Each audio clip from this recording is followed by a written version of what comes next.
Good afternoon, this is Felicity, and welcome to my channel. My house is a library. I am speaking to you from my library.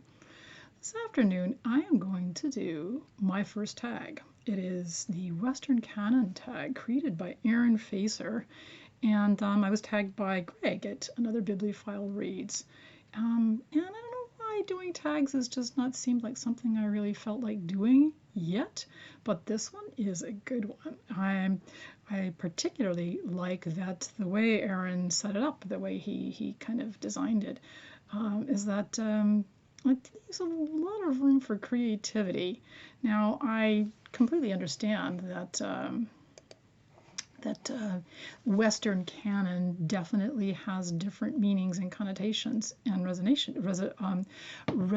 differently with different people, because in the old days, certainly in my father's day, Western canon was the Greeks and Romans up to, about 1000 AD max.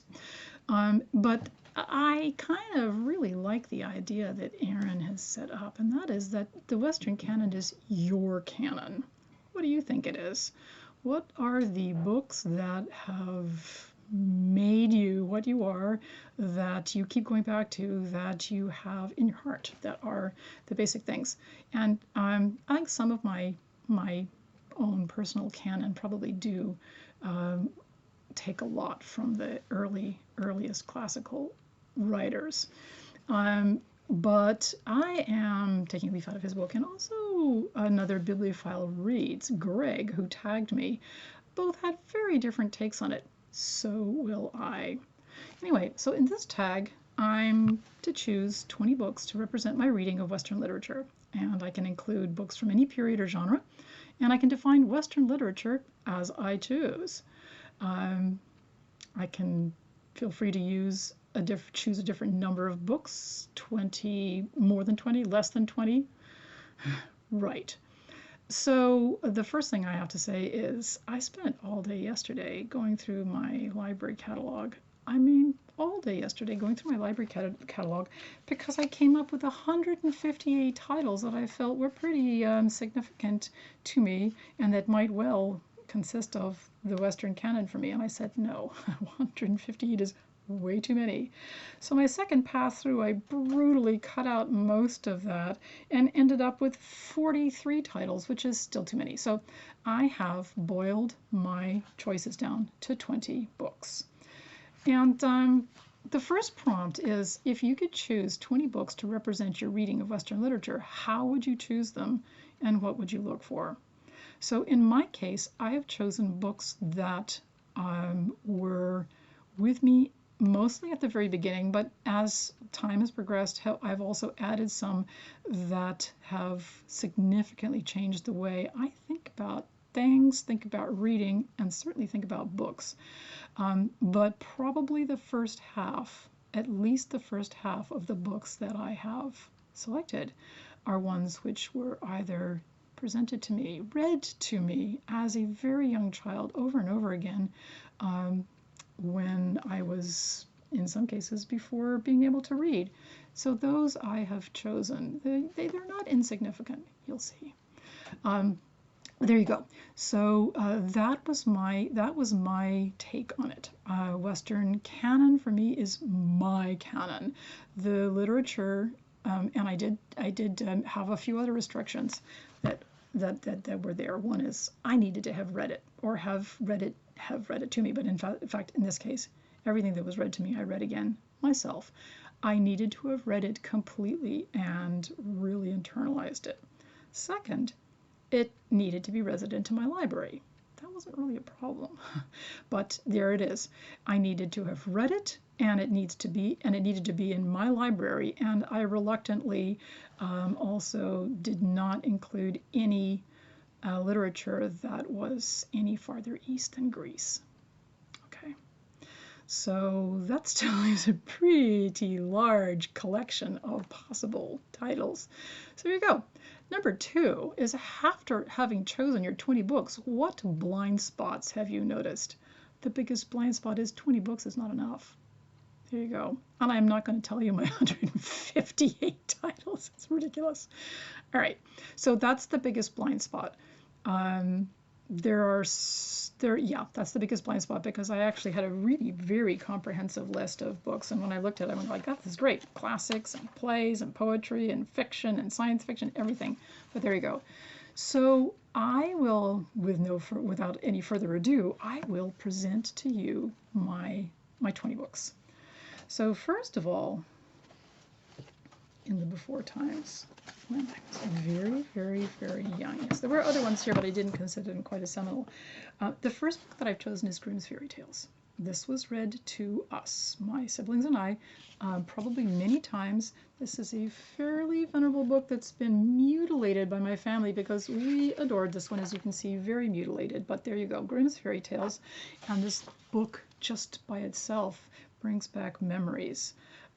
Great memories. So I attribute this book to my very early growth, my love of fairy tales, mythology, folklore, and all of the things that are concomitant with that, which is probably why this last year Joseph Campbell suddenly struck a great big bell.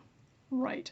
So Grimm's Fairy Tales is the first in my personal Western canon.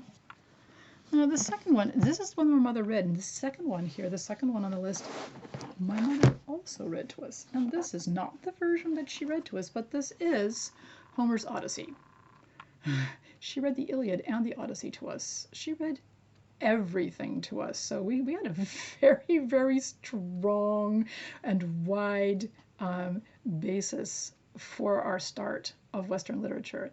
This particular one is the translation by Pope. I have 3 or 4 different editions of the Odyssey. This one's real handsome, so I just kind of like pulled this because, you know, it's a pretty thing, and it's not the version I read, but it's not a bad version. And it happens to be the one that's in my library, and I'm not going to read it to you in Greek because I have 2 versions, one completely in Greek and the other one with Greek and English, and translation's okay, but it's not great. So number 2 of my 20 choices of the Western canon is Homer's Odyssey. It doesn't get much older than that, and that is one of the books that's on the classic Western canon, which I'm ignoring completely.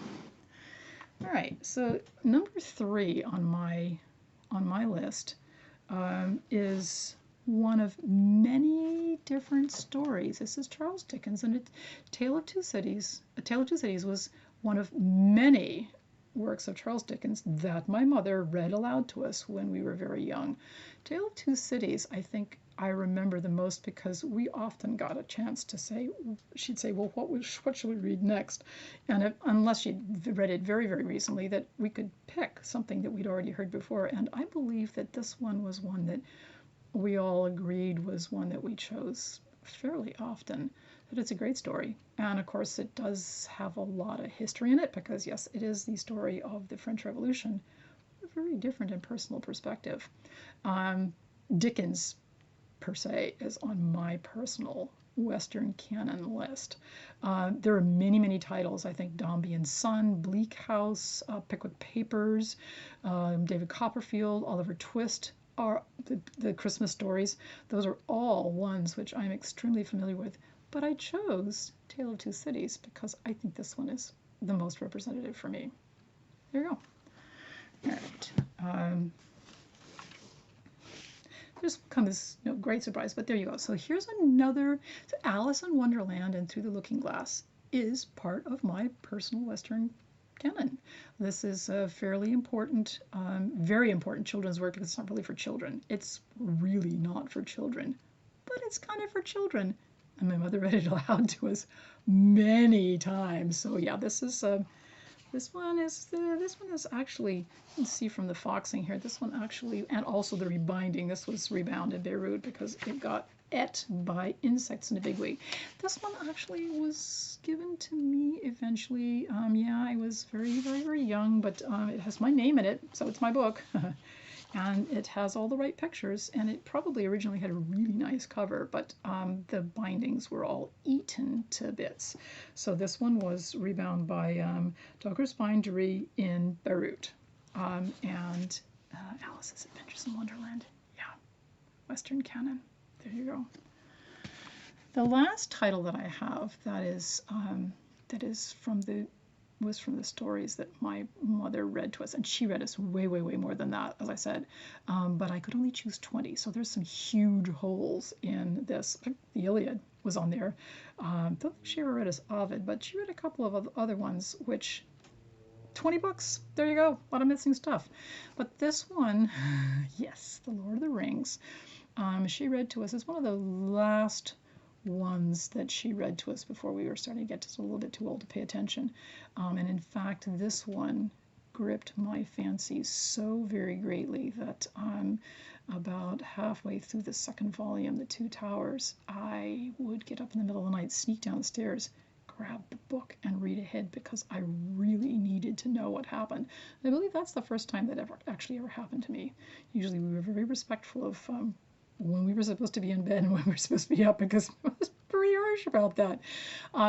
But this is one of the stories that she read to us, and that I've never, ever, ever forgotten. And as far as I'm concerned, this is a seriously important part of Western literature. Tolkien was a scholar. He had huge knowledge of language and mythology, culture, folklore, ancient sagas. So I think that he took all of those classical works and ran with them. You're going to find that's another one of the holes. This was very little in the way of sagas. I did my best. 20 books! Okay, so those are the ones that my mother read to us. Now, the next stack of books are ones which I got introduced to pretty early, mostly of my own making.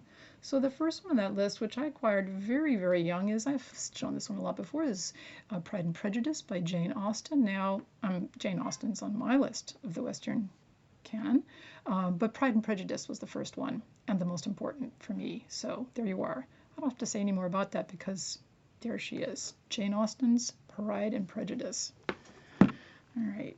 So a gift from my parents when I was pretty young, but after Pride and Prejudice, was the complete Sherlock Holmes, another book that opened my eyes and opened the doors to a whole category of literature and fiction that I had absolutely no idea about, no idea at all.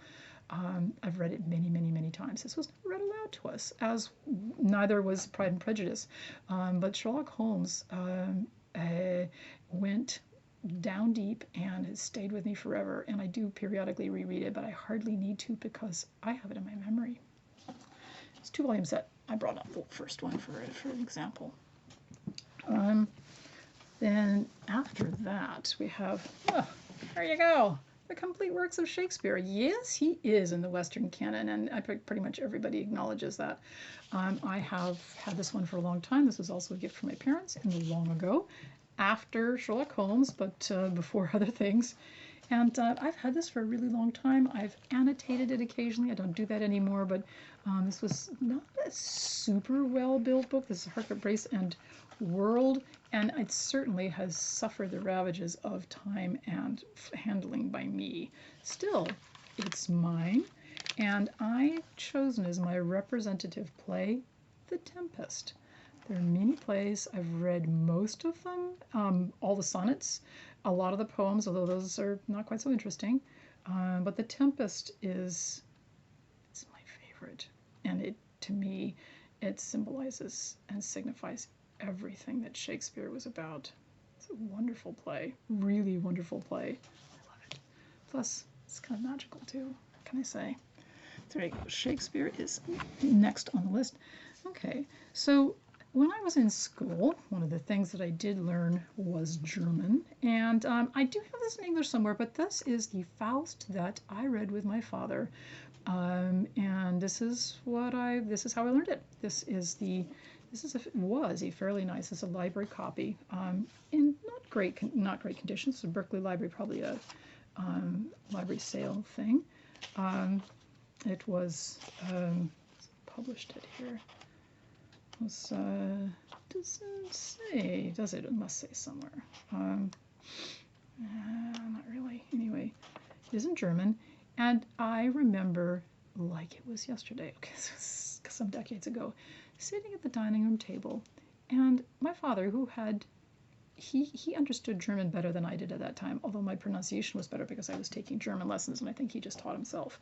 And read through the entire first half. We did not read the second. We did not read the second half. We read the first half, and he really enjoyed that. Oh yeah, he really enjoyed this. And we would take turns with the different parts. We would take turns to the different parts, and after we'd read through it a while, then we would kind of like go through and see, did I actually understand what I was saying? But I mean, haben nun, ach, Philosophie, Justerei und Medizin und leider auch Theologie. Durchaus studiert mit heißem Bemühen, da steh ich nun, ich armer Tor. Great stuff. Anyway, so yeah, I do have an English version somewhere. It didn't actually appear, so I decided to show this one because I actually have read this one too. One of the rules had to have read it. I read that in the German as well as the English. Okay, so this is the end of the first half of my selection here. This is number 10. And this one I picked up used, and it was my first introduction to anything resembling philosophy. I think I picked that up when I was in high school. And I think probably I didn't know what I was getting, but it said Bach on it, and it said Escher, and I like those too, and I had no idea who Gödel was. But when I was reading it, I realized that this was an important work.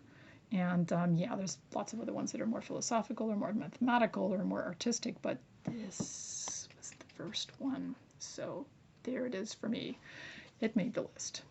There were so many worthy candidates that didn't make the list. Oh dear.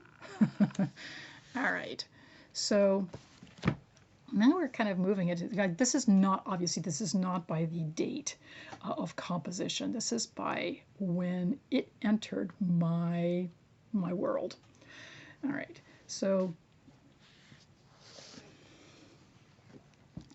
Jonathan Swift, Gulliver's Travels, and this is definitely not the first copy of this I've had. This is the one I have right now.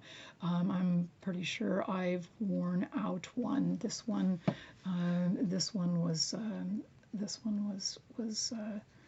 of those ones that I'm pretty sure I never read them in school because that was a little too satirical for school. But I definitely read this on my own, and it was fairly eye-opening. Oh my goodness. Look at those rude things that he's saying. And I'm not even sure if I understood that they were rude, but as I've read it again and again over time, I realized just what a sarcastic dude Jonathan Swift was. Just a few other ones. Anyway, so Jonathan Swift is number 11. All right, and here's one that Mother did not read to us. I don't know why.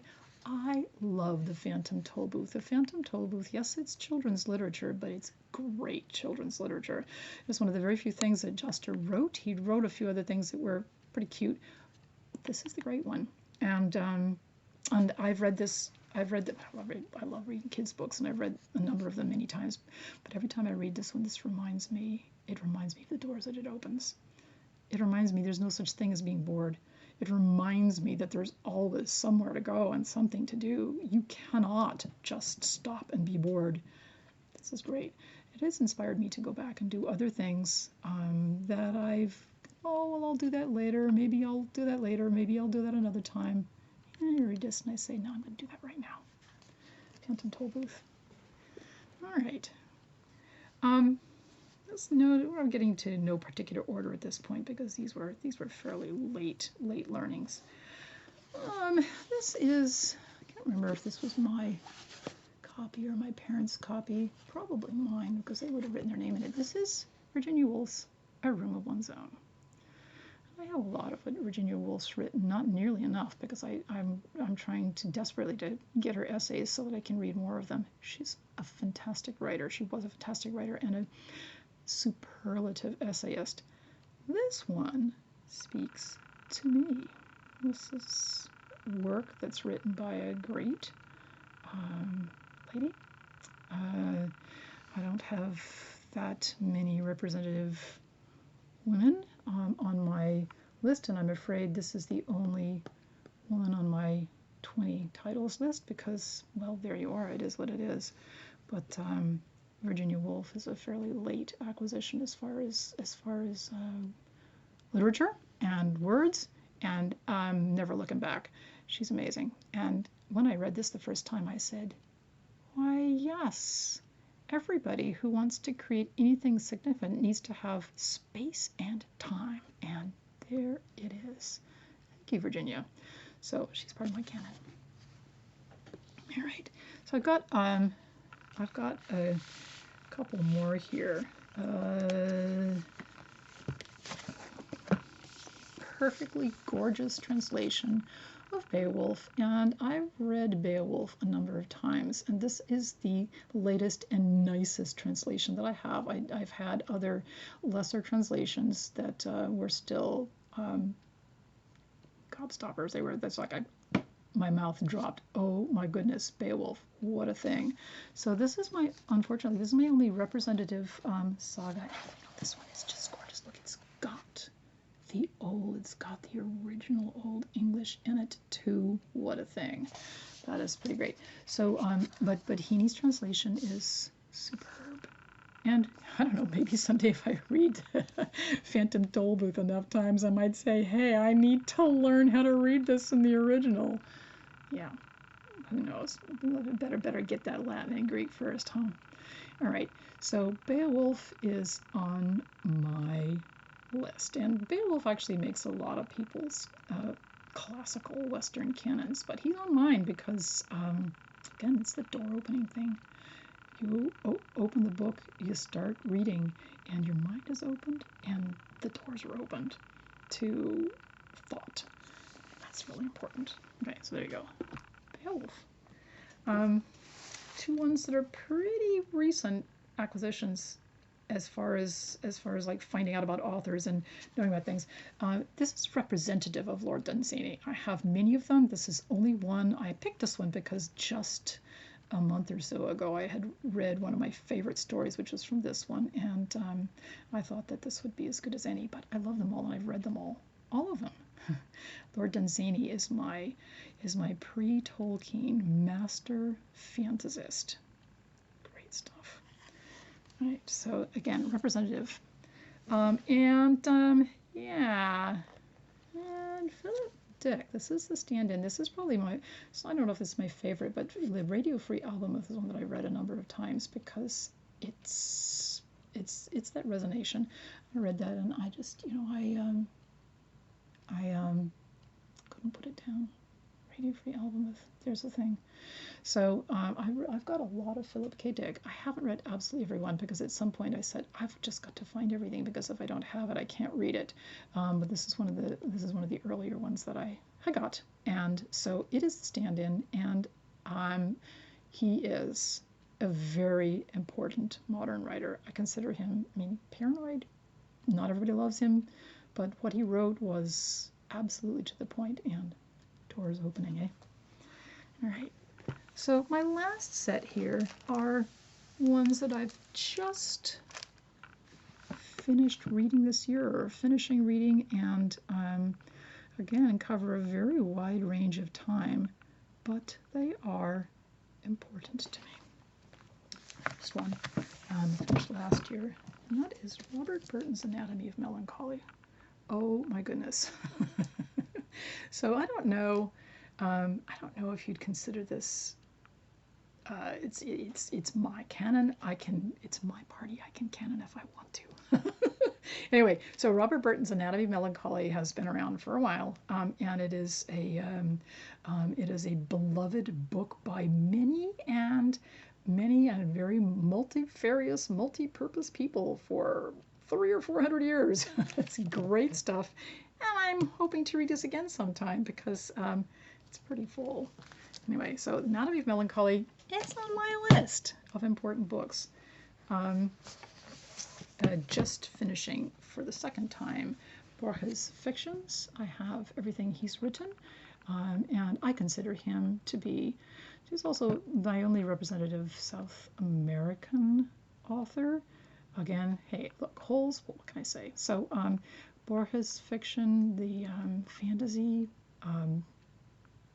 magic realism, South American writing, the Labyrinth. It's just full of everything. It's full of everything. It's infinite. The more you look, it's like fractal writing. The more you look, the deeper you look, the farther in you get, and the more there is there to be found.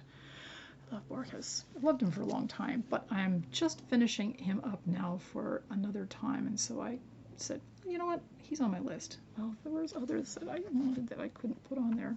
Ursula Le Guin, oh my goodness. Yeah, oh well.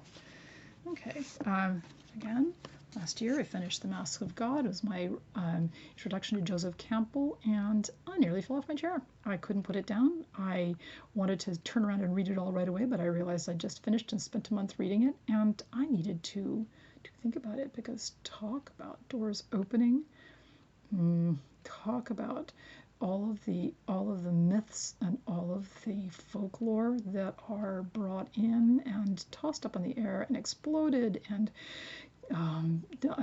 rewritten and resaid and said another way and said again.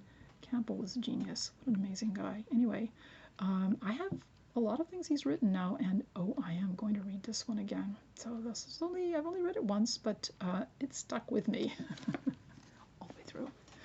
All right, and the last one on my list is going back in time. This is the complete essays of Montaigne, and I felt okay including this, even though I am not finished with the third book, because I have had a selection of essays by Montaigne for many years, and last year I decided that I needed to have the whole thing and read them all, and I am not sorry a bit. And Montaigne will probably be read again before I die, maybe a couple times. All right, so there you go. I don't want to keep this too much longer because it's already been 26 minutes. I'll be leaving links to the prompts and the two people one who wrote this tag and the other one who tagged me in my comments. So thank you very much for watching, and I shall bid you good day. And if you feel like doing this tag, do. It's actually kind of fun, and I think a lot of people have been doing it, and they're all wildly different and creative. So thank you very much. Until next time, bye-bye.